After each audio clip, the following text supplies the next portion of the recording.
My husband, Asian, and I, American, welcomed our firstborn 4 weeks ago. The baby is healthy, thank God, but I'm exhausted, haven't fixed my hair, barely able to shower and cannot sleep.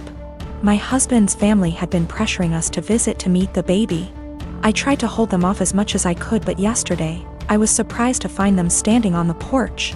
Turns out hubby invited them for dinner. I was embarrassed and felt like I wasn't ready for visitors, judgmental ones at that, cause the house was a mess, y'all.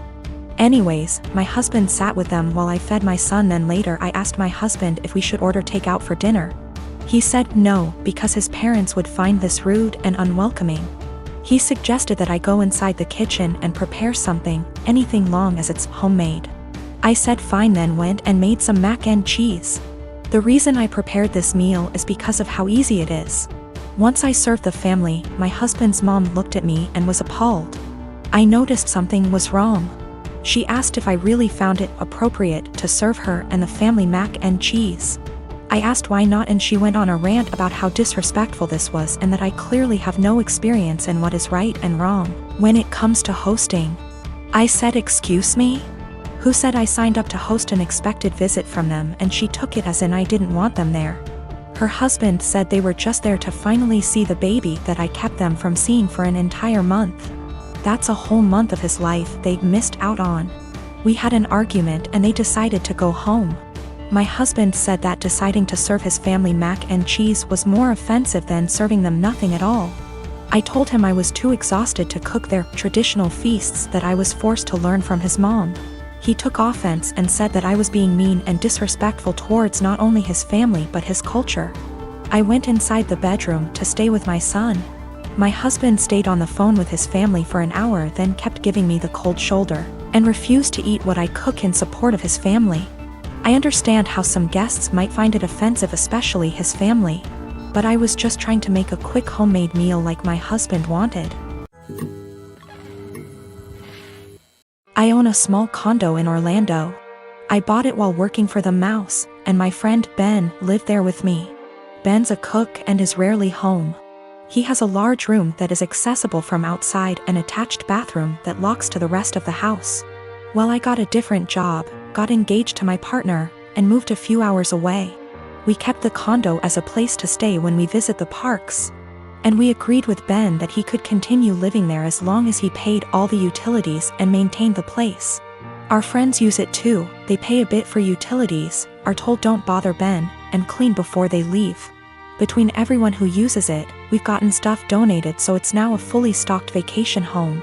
My immediate family and I have a bad history, but we mended. They've used the condo 3/4x a year. On Monday, Ben got woken up at 2 a.m. by hammering on the main door.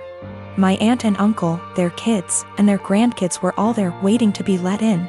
I haven't spoken to these people in years after they decided I was the devil's spawn for being gay. They demanded that the caretaker give them the keys. Ben called me. I told him to give them my number, then shut and lock the door and not let them in. My aunt was insistent that my condo was actually owned by my family. It was the family vacation home. And it was against the law to not let them in. I told her no, it was mine, I own it and I let friends and family use it, but I choose who stays there.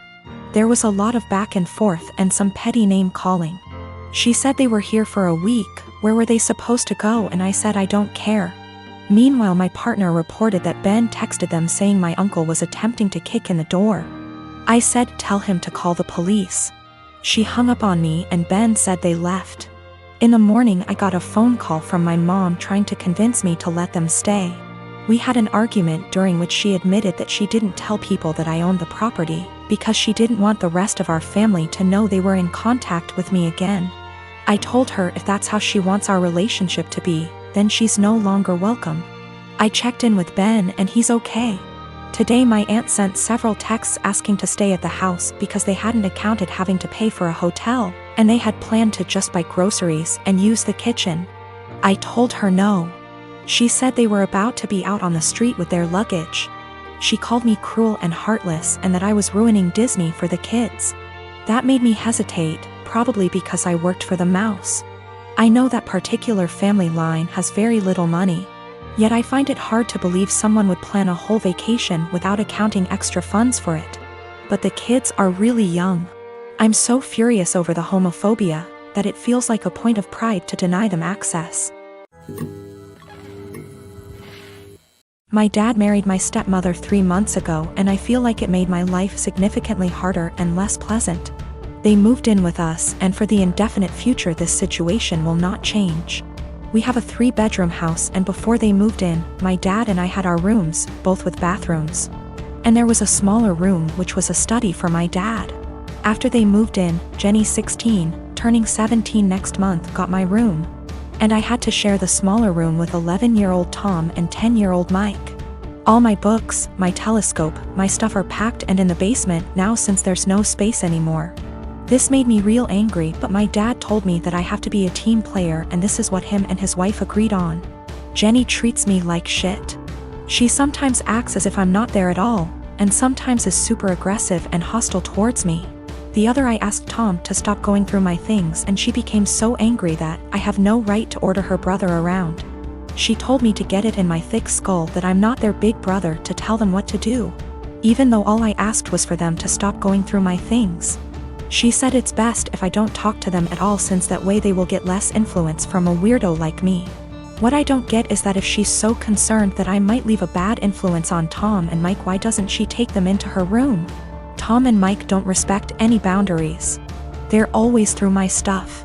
I have a watch which was a gift from my mother. She died of cancer, and they took it from my drawer and lost it. I found it weeks later in the basement with its front glass broken. Before they moved in, I used to get a $100 allowance every month. Now Jenny gets $75, I get $35, and Tom and Mike each get $30. I had an Xbox, but these kids broke it down. I used to spend a lot of time with my dad. He used to come see me play basketball almost every week. He hasn't done it even once in the past 3 months since he's always working overtime. We eat out once a week, and none of them in these 3 months have been to any of my favorite places, but Jenny, Tom and Mike have each chosen their favorites more than once. I complained about all of it to my father last week, and he told me that family is all about sacrifices, and I have to make mine. Haven't I made enough sacrifices already? I feel like I'm the only one making sacrifices. I looked forward to them moving in here, but I now feel like an outsider at home. It's not my home anymore. Life has become very difficult for me. I spend as much time as I can outside because inside is so frustrating, but this is causing problems as well. My dad keeps telling me that not being around means I'm not accepting them as part of the family, while in reality it's the opposite. So I get grounded for not being around, and being around is horrible. I don't want to live here anymore, but I'm only 15 and can't move out. I have nobody else who can take me in. I can't stay here for 3 more years. I'll go crazy. I often fantasize about running away at night, but I know that's also as horrible, if not even more. I live in an apartment on the ground floor of a house that was converted to apartments. My neighbors, 1 street over but the back of their house faces the back of the house I live in, can see my whole backyard and vice versa. My apartment has a whole wall of windows that are on the back of the house. It's gorgeous and is a big reason I picked the place. I love keeping plants and it let in a lot of light. Looking out, there is the neighbor's backyard, which is large and comes up close to my place. The property line is maybe 10 or 15 feet from my windows. Once it has gotten to be warm out, I've noticed the husband of the family who owns that house looking into my apartment a lot. Even sometimes I'll look up and see him, look away, then look back minutes later and he's still looking. So I started shutting the shades during the day, but that was kind of annoying. My place is a dark, cramped shoebox without the windows open. And I can't do that for too long because the plants were struggling without light, so I bought these window coverings that make windows into one-way mirrors. During the day when it is light out, my windows look just like mirrors now. From the inside it looks pretty much the same. The windows look tinted slightly darker, but that's it. From the outside you can't see in at all. It looks exactly like mirrors. The section of windows it's applied to is about 8 feet high and 20 feet wide. After a week of the window coverings being up, both of the parents from the neighbor's house came to my door and wanted to talk to me. The wife was complaining about the windows for a lot of reasons. 1, they were ugly too. It was uncomfortable, especially for the teens and their friends, to have a huge mirror adjacent to the swimming pool. It's at a time that they feel insecure about looks and they have lost interest in hanging out by the pool. 3. In the afternoon and evening, it was reflecting a lot of extra sunlight into their backyard. They couldn't enjoy eating dinner on the back porch with the sun in their eyes. I said sorry about the inconvenience, but I wanted it for privacy. They both pushed back on that some, and I said that I needed privacy because of the husband starting. He started denying it in front of his wife, and so I took out my phone where I'd taken pictures and sent it to my group of friends. And showed her a couple pic tires of him gaping at my apartment and the texts from that time. He got mad and said he incidentally looked over, and the 8-foot by 20-foot mirror was a crazy overreaction. I said that I'd like to keep it, and that I was sorry, but frankly this was avoidable. I think they're both mad because they called my landlord, who brushed them off.